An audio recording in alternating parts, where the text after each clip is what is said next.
Kemudian kita lihat satu-satu. Yang kedua, Nabi sebelum berangkat operate jantung, hati dia. Kalbun, Arab pun jantung, kalbun jantung, hati pun hati, sama maknanya. Orang Melayu hati lain, jantung lain. Kita lihat Nabi potong operate dia punya hati itu 2 kali. Yang pertama, ni tempat syaitan dia. Hada makam syaitan, ni tempat syaitan duduk. Syaitan duduk dalam hati kita. Duduk tu Al-Khannas tu, yang mengajak kita berbuat maksiat, yang waswas, allazi yuwaswisu fi sudurinnas, yang waswaskan hati kita. Yang dalam lagi itu dipanggil damir, potong lagi, buang lagi damir. Dalam hati tu ada hati. Itu yang mahal. Itu kita nak bersihkan hati itu. Damir satu, latif satu. Damir, hati kecil itu, yang kalau kita katalah anak kita nak makan sangat, makan aiskrim, demam, kita tak bagi, jangan makan aiskrim, batuk, mati pula tu. Apa rasa? Tekilan. Itu damir tu. Latif tu rasa sayu, itu latif. Ada orang tak ada latif, tak ada damir, tak ada. Dia bunuh orang pun tak apa, bunuh orang tenang, macam faham je.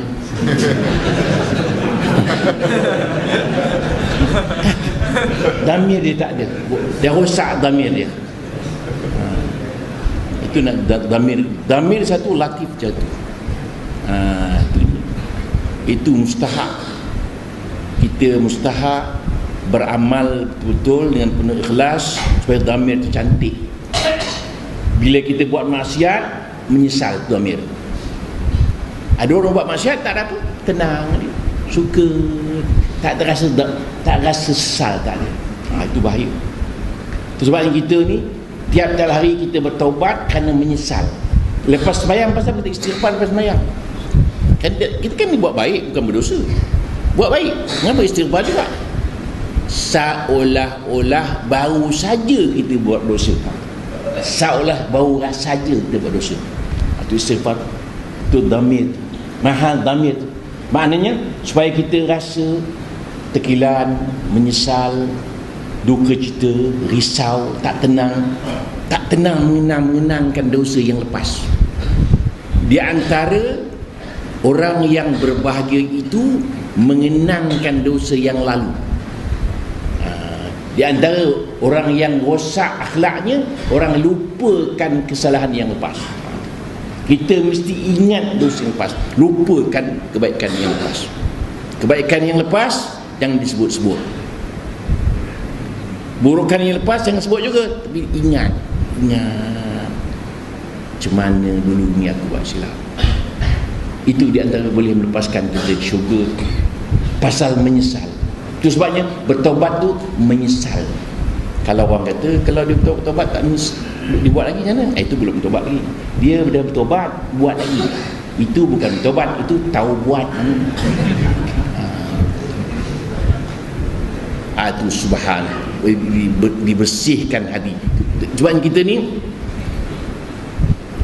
kita kena nak melembutkan hati, dia amalkan Ya Latif. Dulu ni di surau-surau di masjid baca Ya Latif tu.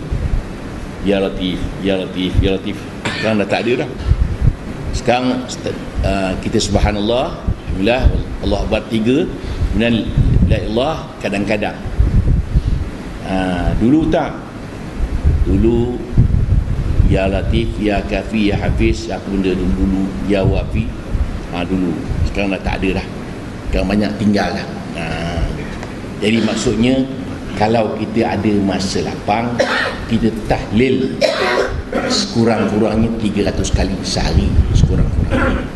Bersihkan kita ni dalam kita bersih. Pasal kita kurang wirid, kurang zikir. Di antara menyebabkan seorang itu lepas selesai kubur, sembahyang 5 waktu, baca Quran, zikir dan sedekah. Itu mudah ya, 4 ya. lepas sekubur, pertama sembahyang 5 waktu, zikir, baca Quran dan sedekah. Kadang-kadang ramai orang suka zikir, terikut pula. Ada orang suka zikir, suka sedekah, Quran kurang pula. Kita Quran kena baca sekurang-kurang satu hari 200 ayat, sekurang-kurang. Jangan kurang.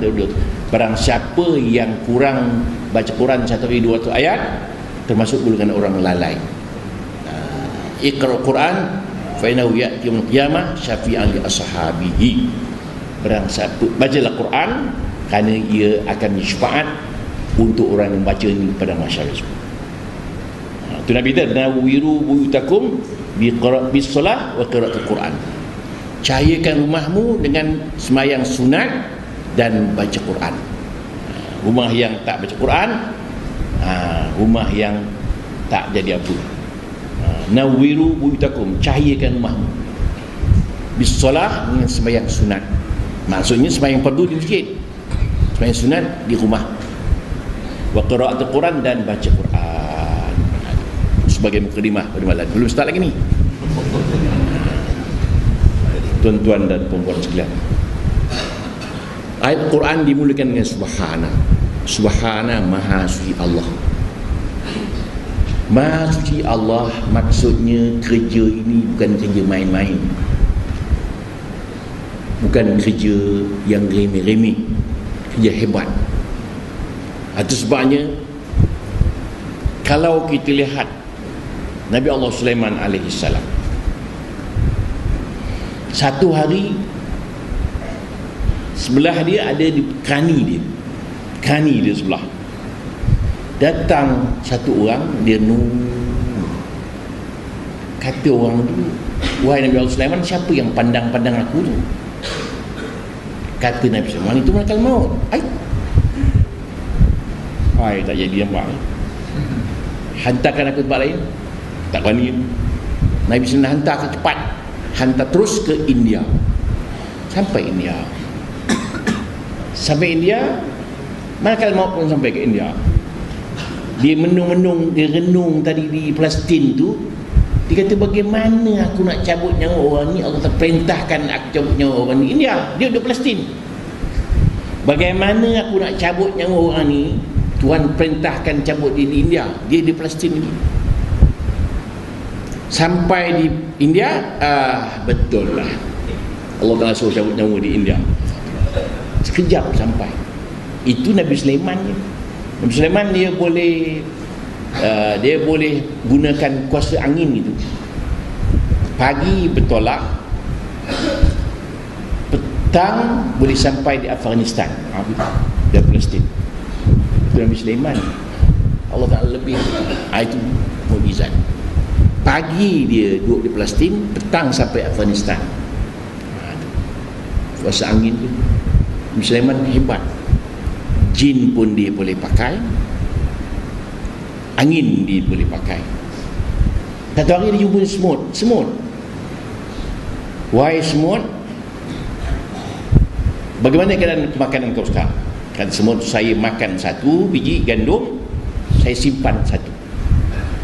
Kata Nabi Sulaiman, tak payah, aku jamin kau punya rezeki.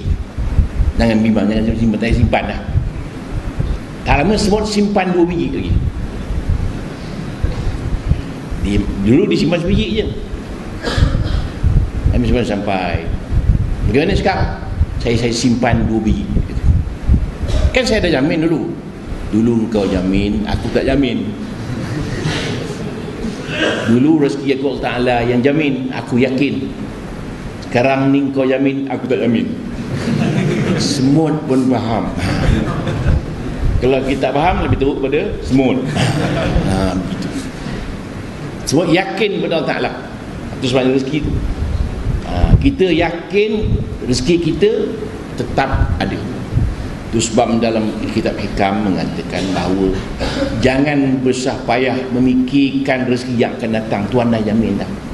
Yang kita fikirkan amalan yang nak patut kita bawa. Itu rezeki, jangan fikirkan rezeki itu. Rezeki tetap siap dah. Tak yakin masalah. Kita tak yakin rezeki yang Tuhan siapkan, kita tak yakin. Kelang kabut pagi petang cari rezeki. Tinggalkan kita punya amalan. Kita sibuk menyiapkan rezeki yang akan datang, tidak sibuk menyiapkan rezeki pahala yang akan datang. Tu menungkan sekejap, fikir.